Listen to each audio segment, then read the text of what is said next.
কি বাসা খাওন আজকের ইফতারের আয়োজন ভালোই লাগতেছে।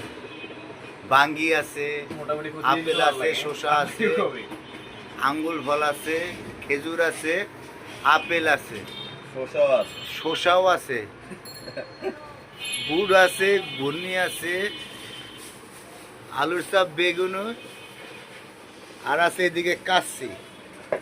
এত খাওন যে কই রাহুম চিন্তা করি আবার পাইতেছি না। এত খাওন কই যাও?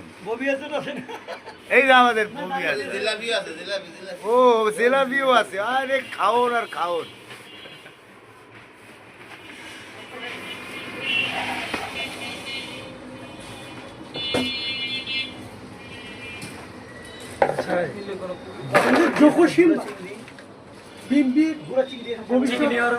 ভবিষ্যৎ চেয়ারম্যান পারসন জসিমউদ্দিন ভালো করে মাইখা বড় বানাইছি নেতৃবৃন্দ ও আরে বাগাসিস